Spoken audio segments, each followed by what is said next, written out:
Political involvement in the Philippines is one we can consider as active, especially in social media. However, such involvement often creates complicated discourse, which leads to what we call here in the Philippines as bardagulan, or how people trade impoliteness among each other for different purposes. As such, this study aims to understand how impoliteness functions in these comments or stances by analyzing the YouTube comments on the live press conference of Sara Duterte. My name is Melchizedek Kenzel R. Cruz, and I am proud to share this research. So let's begin. We have to acknowledge that impoliteness is something that's already normalized in the online discourse of the Philippines, and it has been expected in many online posts, but more so in political discourse because of the friction that it creates. Many academics have studied these impolite behaviors and have attributed this behavior to anonymity. However, some of the gaps that this study present is that it has yet to combine it with some frameworks, specifically stance theory. However, a study has actually already done that, but not here in the Philippines. It was able to do it in Nigeria. This was the work of Taiwo et al. 2021.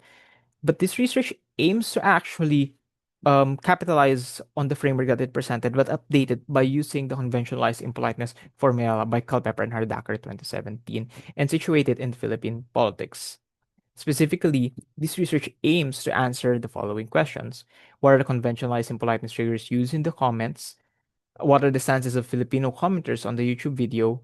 And number three, how do these conventionalized impoliteness triggers function in these stances? So what's the difference that this study has compared to Taiwo et al.? The key difference is the conventionalized impoliteness triggers, which are the formulas which use specific empirical methods rather than vague understandings of impoliteness strategies, which was the one that was used by Taiwo et al. Specifically, these triggers, the four types of insult, pointed criticism, palpable questions, contentions, message enforcers, and so on and so forth. This study also utilized the Filipino version of it that was written by Tan et al. 2023, as you can see below. This study also used the impoliteness functions by Culpepper 2013 to understand how impoliteness actually function in the stances, specifically these three: affective, coercive, and entertaining. So moving on to who stance. So what is actually stance? Stance is form of a social linguistic act wherein people can attempt to position themselves emotionally, evaluative, or possibly in a certain discourse by utilizing language. To put it simply, stance is the way people position themselves by using language. And this is explained to the stance triangle by Dubois.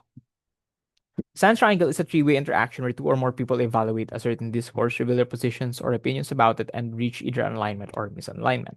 So the stance object is the top part of the pyramid. The arrows, the diagonal arrows are the stances, and the alignment or misalignment is whether subject one or subject two actually agreed or disagreed on a specific topic. So what is the methodology that was used for this study? The key research design is a descriptive and mixed method research design wherein quantitative methods and qualitative methods were actually used to describe the phenomenon. The data that was used came from the YouTube video Putang Ina Ninyong Lahat, Sara Duterte Lashes Out at Marcos S. Romualdez, ABS-CBN News, specifically five purposely selected comments and the replies, which totaled to around 190 comments. The data was analyzed by first focusing on the conventionalized impoliteness triggers present, then moving on to the stances, and then understanding how impoliteness functioned in those stances. So let's move on to the key findings. Let's begin first with research question one. Um, Before that, actually, I would just present these key findings, but I would move on to discussion much later on. So let's begin. Research question one. The data gathered from the 190 comments resulted in around 109 impoliteness triggers, which the highest is unpalatable questions and presuppositions with 32, followed by pointed criticisms or complaints with 22 and condescensions with 21.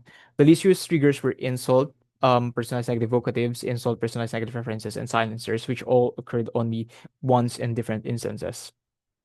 For research question number two, the five main comments purposely selected in the study became the stance object, as their opinions became the catalyst for all the replies and discussions. Specifically, these five comments. The first is the comment of at Jocelyn Lobrino 6262. The next is at Imelda ESL Journey 2025. The comment of at Lizel Martin 1861. The comment of at Sirufi Villamor. And then finally, the comment of at Apollo Mystica.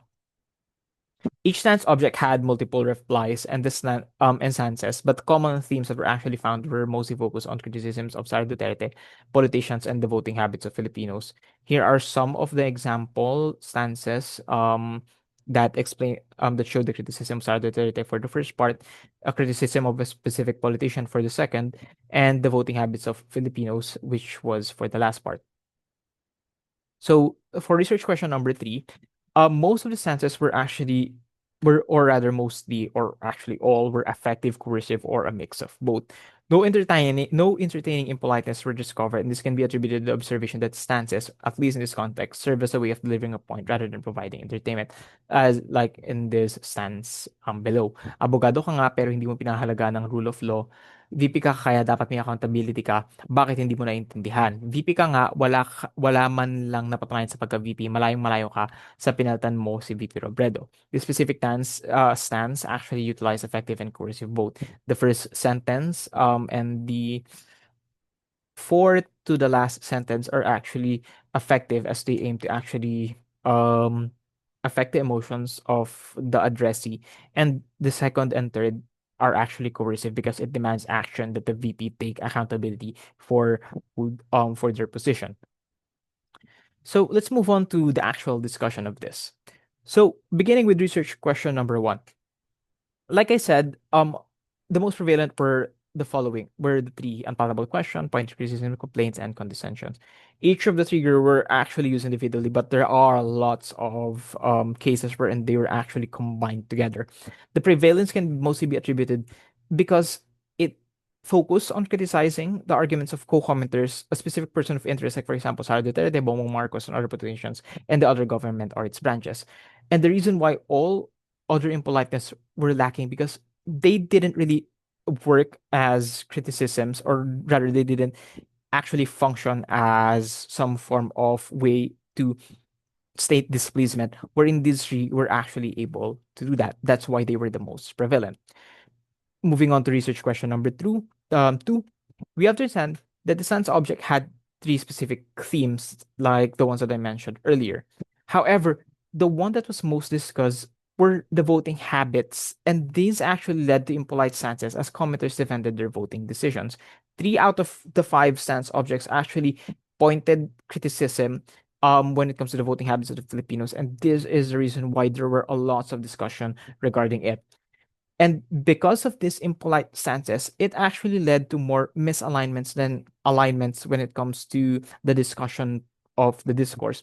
And because of that, it led to a cycle of commenters trading impolite stances for impolite stances, therefore justifying that bardagulan is something that's already, or rather that is still accepted and has been normalized in Filipino online discourse. It, to put it simply, it's just become a cycle. And finally, for research question number three, the only functions of impoliteness in the data were effective and coercive impoliteness. So entertaining impoliteness were present because, as I said, the main focus of at least the commenters here were to cause negative emotions or reactions, and of course demand action from either specific people or other commenters. And the perhaps the most interesting discovery, at least in this study, is that when impoliteness is used in stance, it not only intensifies the message of a person, but it also solidifies their position and sometimes actually changes its intent, which is the most interesting part. As not only, or rather, we have to understand that stance is used to state the position of someone, but when they use impoliteness, when they actively use impoliteness, they are no longer just positioning themselves, they are openly attacking other people, and they are actually coercing other people to either follow their beliefs or their demands. And that is perhaps the most interesting conclusion that I can give for this study. Overall, this study contributes to the linguistic study of political discourse by combining the conventionalized impoliteness formula by Culpeper Hardaker and, of course, stance taking to move forward the linguistic discussions regarding the politics of the Philippines. So, my further recommendations for future researchers is that they can try and utilize this framework, but in different settings like academic and business.